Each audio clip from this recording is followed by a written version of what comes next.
sinkronisasi dan deadlock.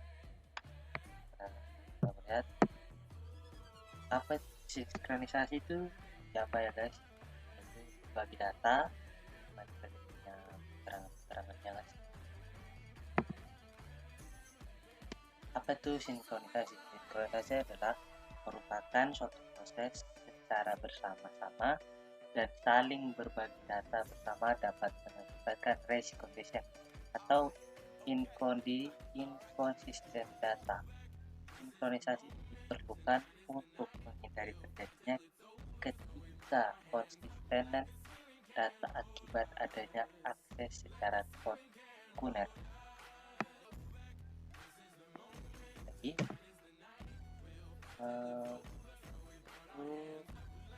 kasus produsen dan konsumen. Masalah akan timbul ketika produsen ingin menaruh barang yang baru, tetapi buffer sudah penuh.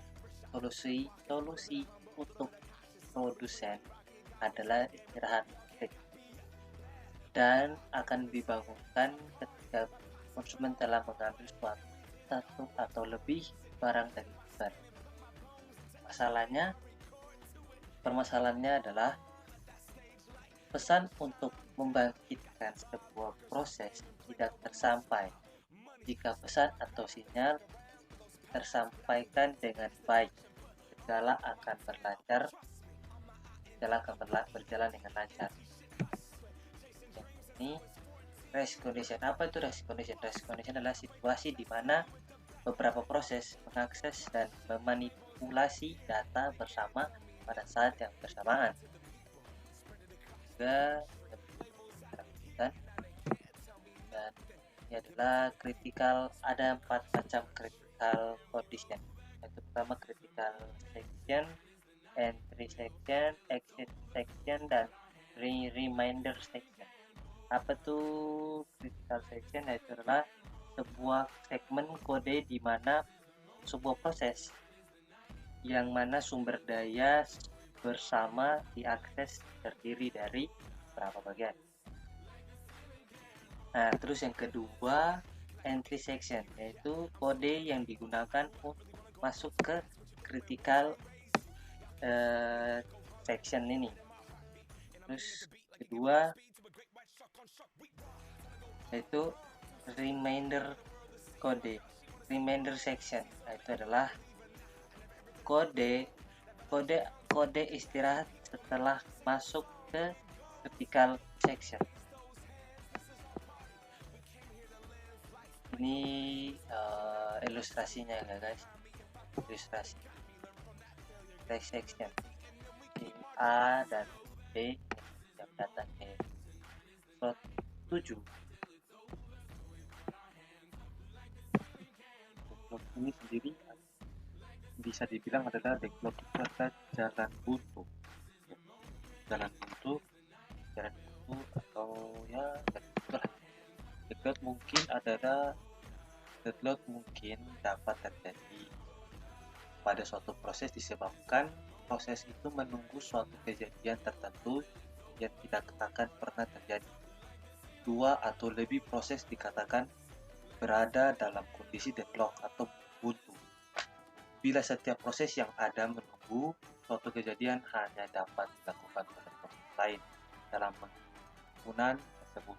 Contoh berikut terjadi di persampingan jalan. Nah, kita ambil ilustrasi aja guys.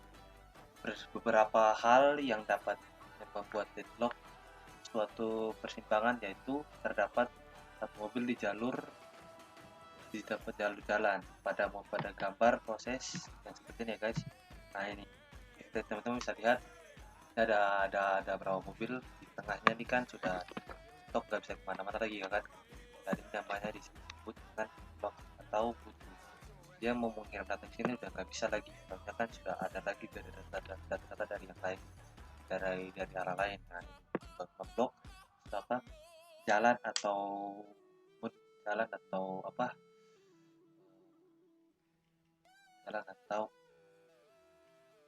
aliran untuk datanya untuk jalan itu sebenarnya sudah diblok dari data sebelumnya. Itu ilustrasinya seperti ini. Ada mobil yang udah 4 mobil di tengah ini udah nggak bisa kemana-mana lagi, yang disebut sebagai deadlock.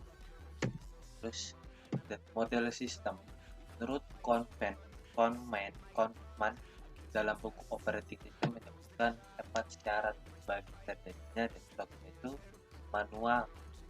mutual exclusion,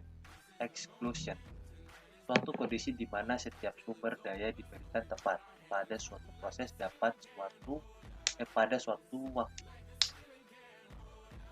Hold and wait, tahan dan tunggu, kondisi yang menyatakan proses-proses yang sedang memakai suatu sumber daya dapat meminta sumber daya yang lain.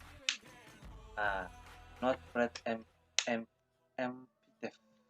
kondisi ini di mana suatu proses sumber daya yang sedang berada pada suatu proses tidak dapat diambil secara paksa dari proses tersebut sampai proses itu dilepaskan. Child-Schuler-Wade, kondisi yang menyatakan bahwa adanya rantai saling meminta sumber daya yang dimiliki suatu proses oleh proses lain. Ini strategi menghadapi deadlock. Yaitu yang pertama, mengabaikan adanya deadlock. Memastikan bahwa deadlock itu tidak pernah ada. Dan dengan metode pencegahan 4 kondisi deadlock agar tidak terjadi.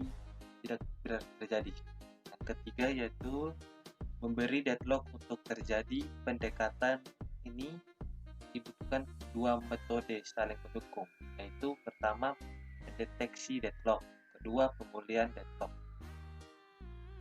Terus ini contoh metode menghadapi deadlock, yaitu strategi Orsted. Itu adalah pendekatan yang paling sederhana adalah dengan menggunakan strategi burung unta.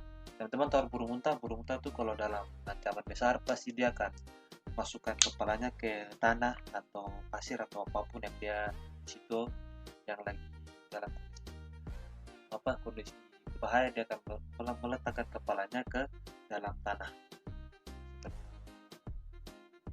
Terus yang kedua, contoh metode menjaga deadlock.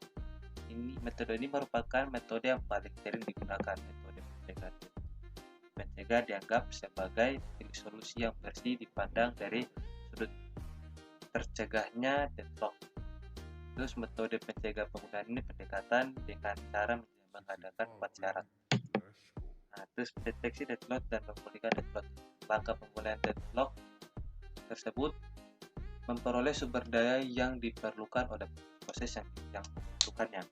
Beberapa cara digunakan untuk sumber yang diperlukan, yaitu terminasi proses dan preemption atau mundur suatu proses.